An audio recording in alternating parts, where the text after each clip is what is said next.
Good morning, students. Chapter 3rd Hegemony in the World Politics remove the syllabus of 2020 and 21. But some topics of third chapter must be second chapter. तो we discuss on these topics. तो first topic है the first gulf war, यानी जो प्रथम खाड़ी युद्ध था उसके बारे में। प्रथम खाड़ी युद्ध, पहले थोड़ी सी मैं इसकी हिस्ट्री बता देता हूँ। तो ये जो आपको मैप दिखाई दे रहा है, ईरान इराक 1980 से लेकर के 1980 से लेकर के 1988 तक इराक और ईरान के बीच में इन्वेंशन चलती रही, दोनों के बीच में युद्ध चलता रहा। उसमें इराक को जो है वो यूएसए सपोर्ट कर रहा था और ईरान को क्या है यूएसएसआर सपोर्ट कर रहा था। तो इसके अंदर इराक को काफ़ी नुकसान हुआ, उसको 100 मिलियंस के आसपास का क्या है नुकसान हुआ। तो इसलिए उसने इस नुकसान की भरपाई करने के लिए सऊदी अरबिया और कुवैत के बॉर्डर के ऊपर क्या है अपनी, यानी उनसे पैसा लेना या उनसे कोई तेल के उत्पादन लेना, ये छीनना स्टार्ट कर दिया था। कुवैत एक छोटा सा कंट्री है जो इराक के बॉर्डर के ऊपर है, और सऊदी अरबिया भी क्या है उसके साथ लगता है। तो इराक ने क्या है कुवैत से इस हर्जानी को पूरा करने के लिए क्या कुछ डॉलर्स की मांग की। तो इसके बदले में कुवैत ने 9 मिलियन डॉलर उसको दे भी दिए थे, और 14 मिलियन डॉलर जो पहले से इराक ने उनसे लिए थे वो भी क्या है इराक उनसे चाहता था कि वो भी उसके छोड़ दिए जाए। बट कुवैत ने ऐसा नहीं किया, और उसने सऊदी अरबिया और कुवैत ने मिलकर के यूएसए से क्या है कहा कि वो उनकी हेल्प करे। अब जो यूएसए जो पहले हेल्प कर रहा था इराक की, वो क्या है सऊदी अरबिया का क्या था पहले से ही मित्र था। वो दोनों ही क्या है एक दूसरे के साथ पहले से अटैच थे, क्योंकि ऑयल फील्ड के मामले में या अन्य मामले में के अंदर दोनों एक दूसरे से जुड़े हुए थे। तो इसलिए यूएसए ने इराक को छोड़ करके कुवैत और सऊदी अरबिया का साथ दिया। तो इसके साथ ही क्या फर्स्ट गोल्फ वार स्टार्ट होता है। तो फर्स्ट गोल्फ वार जो माना जाता है इराक वर्सेज कुवैत है, वो 1990 से स्टार्ट होता है। जब यूएसए ने कहा इराक को ये कहा कि वो अपनी मिलिट्री जो है कुवैत से हटा ले, और तो क्या है इराक इसके लिए नहीं माना। तो इसके लिए ऑपरेशन डेजर्ट शील्ड, स्टोम आपकी एनसीईआरटी की बुक में भी दिया है, ऑपरेशन डेजर्ट शील्ड, ये 1990 के अंदर चला गया। इसके अंदर ये कहा गया था सिर्फ, यानी अपनी जो मिलिट्री है वो क्या है साउथ अरबिया बॉर्डर के ऊपर और कुवैत के बॉर्डर के ऊपर यूएसए ने भेज दी थी। दोनों के बीच में कोई वार नहीं हुआ था, लेकिन भेज दी थी, और इराक को कहा था कि वो मिलिट्री को अपनी को वापस हटा ले, लेकिन इराक उसकी बात नहीं माना। इसलिए ऑपरेशन डेजर्ट स्टॉर्म चलाया गया, जो 17 जैन 1991 को स्टार्ट हुआ, और ओनली 1 या 2 डेज के अंदर क्या है इराक की काफ़ी सारी मिलिट्री को क्या है यूएस के जो ट्रूप्स से उन्होंने क्या नुकसान पहुंचा दिया। और ये 28 फरवरी 1991 तक चला, क्योंकि 28 फरवरी को सदाम जो हुसैन है उसने अपने आप को क्या मिलिट्री के हवाले कर दिया था। तो ये जो चलाया गया था ये सारा का सारा अमेरिका के द्वारा यूएसए के द्वारा क्या है यूएनओ के माध्यम से चलाया गया। यानी यूएनओ को बीच के अंदर क्या है इसके अंदर क्या है एक मोहरा बनाया गया, यानी यूएनओ का नाम लिया गया है कि हम पूरा का पूरा जो इशू को हैंडल कर रहे हैं वर्ल्ड के अंदर पीसफुल करने के लिए या वार से बचाने के लिए, वो क्या है यूएनओ के माध्यम से कर रहे हैं। तो इसलिए क्या है उस समय जो अमेरिकन प्रेसिडेंट थे जॉर्ज एच.डब्ल्यू. बुश, उन्होंने क्या है यूएनओ की से क्या है इसके लिए मांग की। तो 34 कंट्रीज ने इसकी हेल्प की, और 34 कंट्री के 6,60,000 यानी 6,60,000 के आसपास मिलिट्री ट्रूप्स जो है वो क्या है कुवैत और सऊदी अरबिया भेजे गए इराक के साथ युद्ध करने। लेकिन उसमें 75% तक यानी मेजोरिटी जो थी वो किसकी थी अमेरिका की थी। मेनली इसलिए कहा जा सकता है कि ये पूरा का पूरा जो है वो यूएसए का प्लान किया हुआ था। तो जो नॉर्मन स्क्रिप्ट है उसको क्या है इसका लीडर बना करके भेजा गया था, और उसने मात्र क्या है कुछ ही दिनों के अंदर क्या है पूरे के पूरे इराक को क्या है नुकसान पहुंचा, और कुवैत और सऊदी अरबिया को क्या है वहां से इनसे छूट दिला दी। तो इराक जो प्रेसिडेंट थे सदाम हुसैन, वो क्या है जब इसके ऊपर 17 जैन को आक्रमण किया गया था तो उन्होंने क्या है मानने से इनकार कर दिया कि वो इतनी जल्दी हार नहीं मानेंगे। तो इसलिए उन्होंने कहा कि 1 वार इन 100 वार्स, उसने कहा कि 100 जंगों की ये एक जंग होगी, यानी वो क्या है डट करके इसका सामना करेंगे। तो इट इज कॉल्ड, इस फर्स्ट गोल्फ वार को क्या है कंप्यूटर वार के नाम से भी जाना जाता है, क्योंकि इसमें पहली बार क्या है स्मार्ट बम का प्रयोग किया गया। यानी टेक्नोलॉजी का इतना ज़्यादा डेवलप था अमेरिका के पास कि बाकी कंट्री सोच भी नहीं पा रहे थे कि इतने मतलब टेक्नोलॉजी डेवलपमेंट के मामले में क्या है, अमेरिका बाकी से इतना आगे जा चुका है। इस तरह के वेपन्स का इसमें यूज किया गया था। पूरा का पूरा जो है एक वीडियो गेम की तरह, यानी पूरे के पूरे की एक वीडियो कवरेज की गई, टीवी कवरेज किया गया, यानी पूरा का पूरा जो वार था वो टीवी के अंदर दिखाया गया। तो इसलिए इसको क्या है, वीडियो गेम वार के नाम से भी इसको जाना जाता है। और इस वार के अंदर यूएस को प्रॉफिट हुआ। अब यूएस को प्रॉफिट कैसे हुआ, क्योंकि जो यूएस था उसके 70% तक मिलिट्री थे और 34 कंट्रीज ने क्या इसमें पार्टिसिपेट किया था। तो जिन कंट्रीज ने क्या है अपने ट्रूप्स नहीं भेजे थे, एक तो अमेरिका ने उनके बदले में अपने ट्रूप्स भेजने के बदले में पैसे लिए थे। दूसरा सऊदी अरबिया से, कुवैत से, जापान से, इजराइल से, जिनको क्या है इराक से खतरा था, उन सभी की हेल्प करने के बदले में भी पैसे लिए थे। तो यूएसए जो है उसको क्या है इस वार से काफ़ी बड़ा प्रॉफिट हुआ। तो ये फर्स्ट गल्फ वार के नाम से जाना जाता है, प्रथम खाड़ी युद्ध के नाम से इसको जाना जाता है। आगे है क्लिंटन ईरा। क्लिंटन ईरा वैसे तो सिलेबस में आपके क्लिंटन ईरा नहीं है, लेकिन इसमें अफगानिस्तान जो इन्वेंशन की गई है उसको सेकंड चैप्टर के साथ मर्ज किया गया है। तो क्लिंटन ईरा थोड़ा सा बता देता हूँ। जो प्रेसिडेंट होता है यूएसए के अंदर वो 4 इयर्स के क्या है उसको इलेक्ट किया जाता है। तो बिल क्लिंटन की 1992 के अंदर जो इलेक्शन हुए थे उसमें डोमेस्टिक पॉलिसीज के माध्यम से क्या है बिल क्लिंटन को क्या है उसकी जो पार्टी थी डेमोक्रेटिक पार्टी को वो विन हुई थी, उसको क्या है प्रेसिडेंट बनाया गया था बिल क्लिंटन को। तो उन्होंने क्या पहले 4 साल अपनी फर्स्ट जो प्लान थी उसके अंदर कोई भी ऐसा इशू नहीं उठाया वर्ल्ड लेवल के अंदर, और डोमेस्टिक पॉलिसीज के ऊपर ही यानी सॉफ्ट इश्यूज के ऊपर ही काम किया गया। 1996 के अंदर जब दोबारा इलेक्शन हुए तो फिर क्या है बिल क्लिंटन दोबारा से क्या है इलेक्ट होकर के अमेरिका के प्रेसिडेंट बन गए।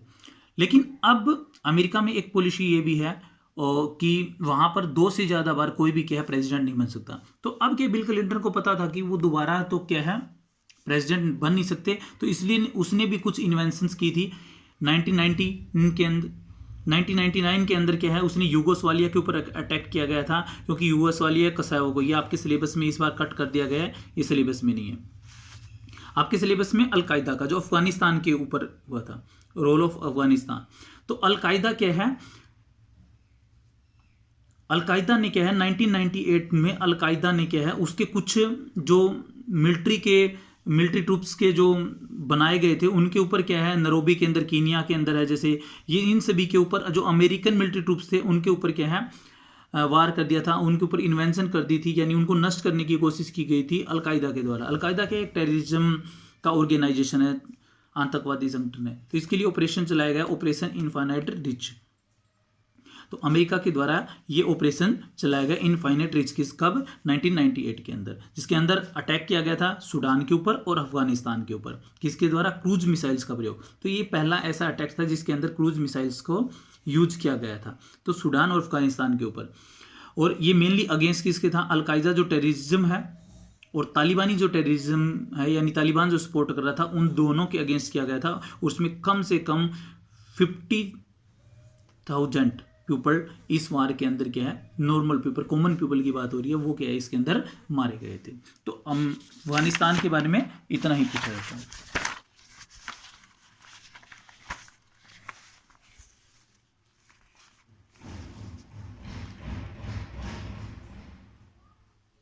नेक्स्ट टॉपिक है आपका 9/11।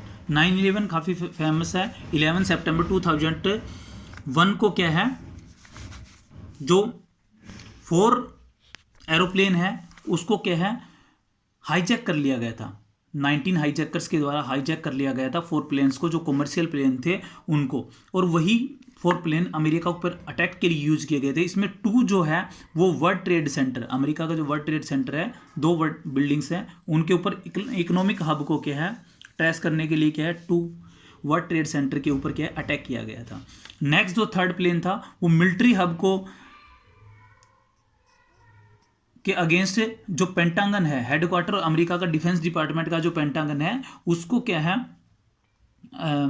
उसको डिस्ट्रॉय करने के लिए क्या इसका यूज किया गया था। लेकिन इसमें कोई ज़्यादा अमेरिका को नुकसान नहीं हुआ और ये सबसे सेफेस्ट प्लेस भी माना जाता है अमेरिका का। जो 4th था वो अमेरिका का जो जैसे हमारे पार्लियामेंट है वैसे ही अमेरिका की जो कांग्रेस हाउस है उसके ऊपर अटैक के लिए, पॉलिटिकल हब करने के लिए उसको क्या है यूज़ किया गया था, अमेरिकन कांग्रेस हाउस को नष्ट करने के लिए, लेकिन इसको रास्ते में ही क्या क्रैश कर दिया गया था और ये गिर चुका था।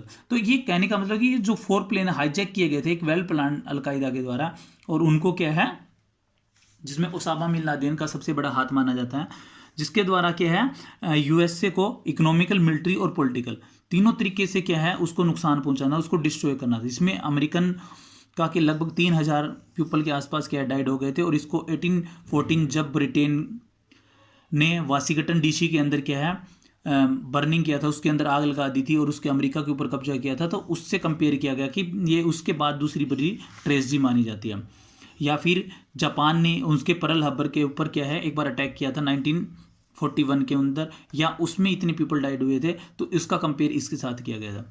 अब थे प्रेसिडेंट उस समय जो थे जॉर्ज डब्ल्यू बुश थे, जो जॉर्ज एस डब्ल्यू बुश के बेटे थे, तो उन्होंने क्या पूरे वर्ल्ड के अंदर टेररिज्म के अगेंस्ट क्या है वर्ल्ड वार स्टार्ट कर लिया। इसके लिए उन्होंने एक ऑपरेशन चलाया कि पूरे वर्ल्ड में जहां भी टेररिज्म काम करता है, किसी भी कंट्री में, चाहे वो पाकिस्तान हो, तालिबान हो, अफगानिस्तान हो, किसी भी कंट्री में काम करता है, उनके खिलाफ एक ऑपरेशन चलाया जिसको ऑपरेशन एंड्यूरिंग फ्रीडम के नाम से जाना जाता है। इसका एक ही मकसद था कि अलकायदा को नष्ट करना, यानी जहां भी अलकायदा है, जहां भी अलकायदा टेररिज्म काम करता है उसको क्या है समाप्त कर दिया जाए।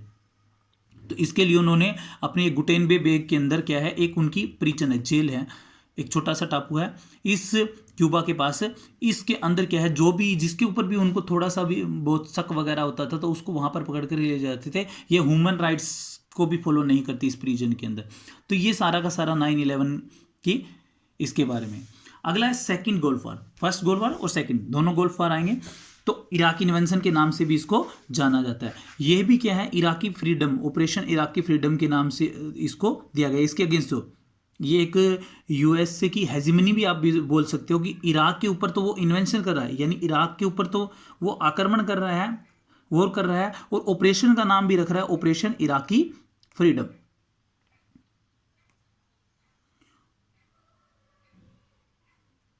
Operation Iraqi freedom. तो ये 19 मार्च 2003 को स्टार्ट हुआ था। इसका मेन जो एम है जो अमेरिका के द्वारा बताया जाता है, वर्ल्ड लेवल पर बताया गया, यूएनओ के अंदर उसने कहा कि मास डिस्ट्रॉयड वेपन्स, उसने कहा था कि इराक के पास, क्योंकि सदाम हुसैन जो है वो टेररिज्म को सपोर्ट करता है, इसलिए उसके पास मास डिस्ट्रॉयड वेपन्स है, यानी ऐसे वेपन्स है वो कि पूरे वर्ल्ड में एक बड़े लेवल के ऊपर क्या पूरे वर्ल्ड को नुकसान पहुंचाए। कहने का बताया गया है कि उसके पास एटॉमिक बम वगैरह है, सिर्फ उसको शक था, यकीन नहीं था।